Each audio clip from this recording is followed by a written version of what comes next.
Hello and welcome everyone. In this video we will see what movie shocked you when you saw the credits. This video is brought to you by Question Response, the channel where you will find the answer to everything. Thanks to Perry Armour, Ron Wiseman, John Corcoran and Alexander Kuhn-Kurzius for sharing their answers to this question with us. The first answer will be from Perry Armour. The wife and I were watching a DVD of the movie, The Matador, some years back. In the film, there's a scene where a very intoxicated Pierce Brosnan falls into a swimming pool and hallucinates that he sees a great white shark.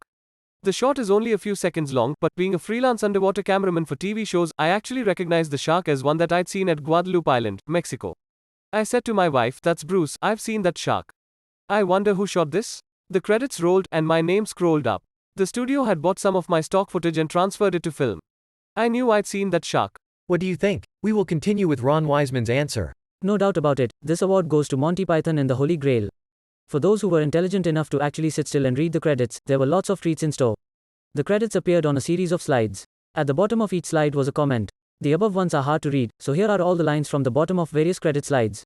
What do you think? We will continue with John Corcoran's answer. Not only was I shocked by this end credit, but so was an entire room full of film critics. This was back in Washington, D.C., the early 80s, and we'd just been bamboozled by an acting performance by someone we had never had heard of. But that's not why we gasped when the performer's name came up in the end credits. We'd just seen a superb film with Peter Weir directing and Mel Gibson and Sigourney Weaver starring, and great atmospheric music by Vangelis of Chariots of Fire fame. The third listed actor essentially stole the film with a brilliantly layered performance, which later earned the Academy Award for support.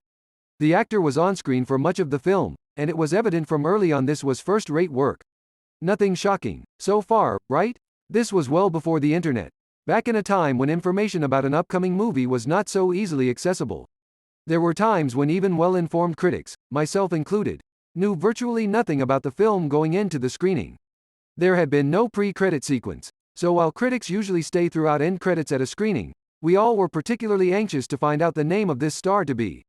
We all had no doubt he would be a future star, albeit more of a supporting actor than a lead.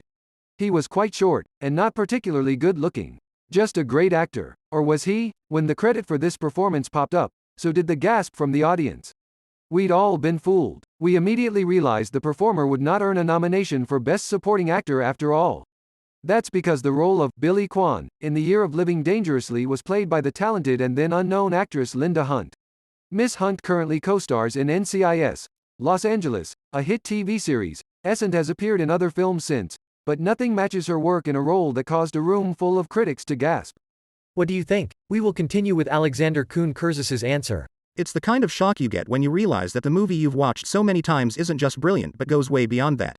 The film is none other than Catch Me If You Can. For those who don't know, it's a movie about a real crook, Frank_Abagnale_ Jr. Closing parenthesis. Film synopsis. Frank Abagnale Jr., Leonardo DiCaprio, worked as a doctor, lawyer and co-pilot for a major airline before his 18th birthday. A master of deception, he was also a brilliant forger, whose skill gave him his first real claim to fame.